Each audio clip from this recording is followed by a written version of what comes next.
Então, vamos dar sequência aqui, pessoal. A doutora Gabriela Ferreira Paduani vai apresentar mais um caso, também é médica aqui do Serviço de Endoscopia do Hospital 9 de Julho e trabalha no setor também de ecoendoscopia. Por favor, Gabriela. Muito obrigada, boa tarde a todos, obrigada à comissão organizadora pelo convite.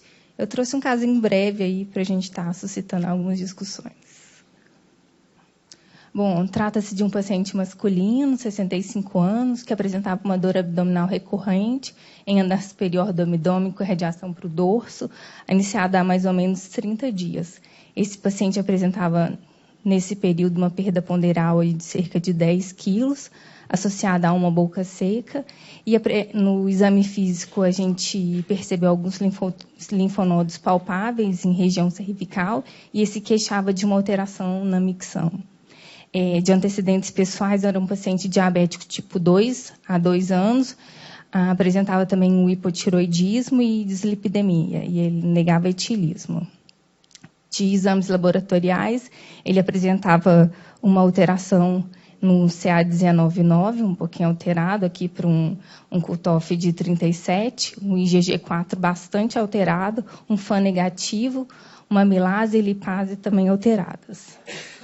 De exames complementares, ele tinha um ultrassom abdominal normal, uma tomografia, ele apresentava um aumento difuso aí da cabeça do pâncreas, e aqui na ressonância desse paciente em corte de supressão de gordura, a gente pode visualizar esse aumento difuso aqui do pâncreas como um todo, que os heterogêneo, que os radiologistas chamam de um pâncreas em formato de salsicha.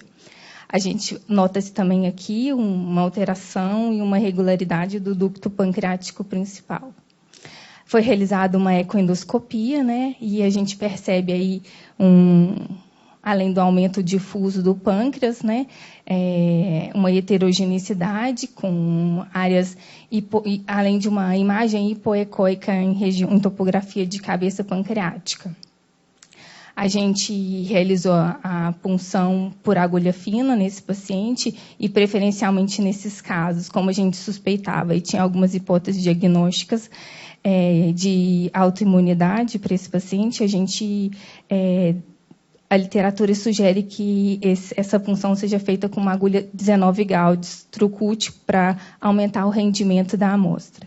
Aqui eu trouxe uma lâmina, não é a do nosso paciente, mas que mostra exatamente o que foi obtido nesse material que a gente conseguiu desse paciente. Mostra uma fibrose intersticial, além de um infiltrado linfoplasmocitário moderada, além de uma acentuada atrofia lobular e acinar.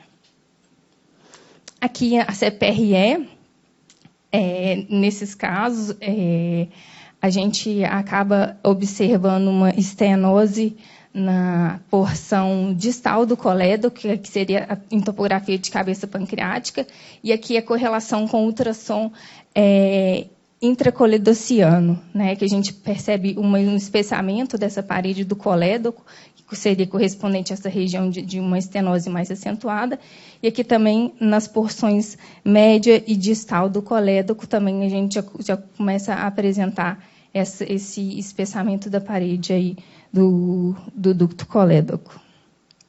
Esse paciente também foi submetido a uma cintilografia de glândulas submandibulares, já que no exame físico ele apresentava um aumento dessas glândulas, né? E foi diagnosticada uma insuficiência, caracterizando aí uma cialodenite. Foi realizado também exames urológicos por causa da queixa de alteração na micção e foi diagnosticado uma prostatite. Bom, foi feito o diagnóstico, então, de uma pancreatite autoimune para esse paciente, e como ele tem vários outros comemorativos com acometimento de outros órgãos, essas seriam as manifestações extrapancreáticas da pancreatite tipo 1, né? E foi iniciado, então, o tratamento para esse paciente. Hoje, o tratamento preconizado é com esteroide, é o tratamento de primeira linha. Foi submetido a 40 miligramas dia de prednisona, com uma redução gradual aí de 5 miligramas a cada 15 dias, até a retirada do da medicação por completo, que se deu aí por volta de 2 meses. A literatura traz que essa resposta é excelente, aí em torno de 98% dos pacientes respondem ao tratamento com corticosteroides, mas, infelizmente, pode acontecer uma recaída com o retorno dos sintomas. O nosso paciente ele melhorou significantemente na perda ponderal e das manifestações extrapancreáticas que ele apresentava, mas ele acabou recorrendo dos sintomas e a gente teve que iniciar a azatioprina. Foi iniciada numa dose de 5 miligramas por quilo dia. É um tratamento já bem estabelecido na literatura, o uso desse imunossupressor para esses casos de recorrência da pancreatite autoimune. E o paciente está muito bem, já está com 3 anos de seguimento. Aqui, então, só caracterizando, né, era um paciente com pancreatite autoimune tipo 1 e uma síndrome de GG4. Bom, só trouxe uma discussão breve aqui do que a gente achou na literatura. É uma doença relativamente rara, com uma incidência de 2,2 a cada 100 mil habitantes. Ela é mais frequente nos países asiáticos, principalmente no Japão, e ela comete 3 vezes mais homens do que mulheres. E é um diagnóstico diferencial que deve ser sempre lembrado, porque ele faz diagnóstico diferencial com câncer de pâncreas, né? E sabe-se que hoje cerca de 2,5% das cirurgias de Whipple são posteriormente diagnosticadas como pancreatite autoimune, né? Então, é um diagnóstico aí que a gente deve lembrar sempre. De marcadores da pancreatite autoimune tipo 1, a gente tem uma alteração importante do IgG4, com uma alteração maior do que 135 miligramas por decilitro. Ela apresenta uma curaça de 97% e uma sensibilidade de 95%. Outros marcadores que podem estar presentes é a hipergamaglobulinemia, outras IgG, um FAN, o anticorpo antimúsculo liso, a anidrase carbônica tipo 1, a lactoferrina e o fator reumatoide. Tem uma grande associação com diabetes mellitus, aí chegando a alcançar 68% de associação. E em relação às doenças extrapancreáticas que pode estar presente na pancreatite autoimune, fazendo os comemorativos aí da síndrome de GG4, são a cialadenite, que nosso paciente apresentava, síndrome de Sjögren, a CEP, fibrose retroperitoneal, a doença intersticial pulmonar e a nefrite túbulo intersticial. Aqui eu trouxe um consenso internacional dos critérios diagnósticos, publicado agora de 2016, foi uma revisão bastante recente aí do que eles estão considerando hoje como critério diagnóstico para pancreatite autoimune. Então, de critérios para você fechar o diagnóstico, são esses aqui do nível 1, e a gente teria o nível 2, que seria um diagnóstico pressuposto, né, que é praticamente os mesmos, mas com menos comemorativos. Então, para a gente fechar o diagnóstico nesses pacientes, a gente teria uma alteração no parênquima, aí mostrado por exames de imagem com um aumento difuso do parênquima pancreático. Na CPRE seria percebida uma estenose aí maior do que 1/3 do ducto pancreático principal, ou múltiplas estenoses.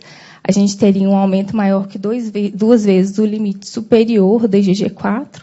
E quando a gente tem envolvimento de outros órgãos, a gente teria 3 ou mais das alterações histológicas, que seriam a infiltração linfoplasmocitária associada a uma fibrose, sem essa infiltração granulocítica, porque essa infiltração granulocítica ela remeteria à pancreatite autoimune tipo 2, que eu não vou entrar aqui em méritos para não delongar ainda mais a apresentação. A gente poderia ter também uma associação com essa fibrose historiforme, que seria uma fibrose semelhante a um tapete de palha. Obrigada.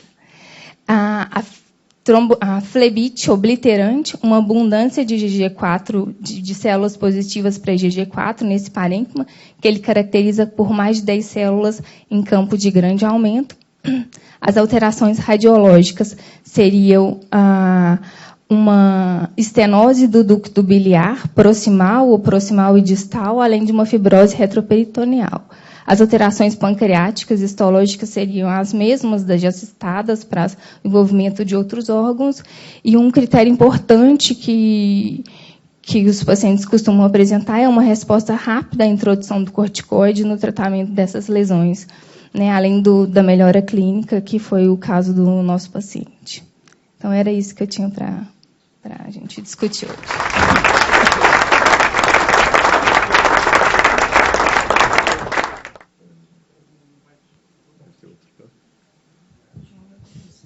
Parabéns, Gabriela, um caso interessante, né? Pancreatite crônica autoimune, que a gente deve sempre pensar nesses doentes no diagnóstico diferencial, né? Felizmente é uma doença mais prevalente no Oriente, né? E os japoneses, é impressionante como os japoneses, a gente estava discutindo, como eles fazem a colangio endoscópica nesses doentes, né? Então, eu acho que hoje, com a ecoendoscopia, se consegue uma visualização muito boa do pâncreas, e na suspeita, com biópsia negativa e com pancreatite crônica, eu acho que não precisa, vamos dizer assim, teoricamente, da colangio endoscópica, e já se faz um tratamento com corticoide, né? Aquele caso anterior que deu 2 vezes biópsias negativas, seria para se pensar também numa pancreatite autoimune, né? Então, o paciente tinha uma obstrução muito importante, como a Gabriela mostrou no caso japonês, ali que fizeram uma ultrassonografia intraductal.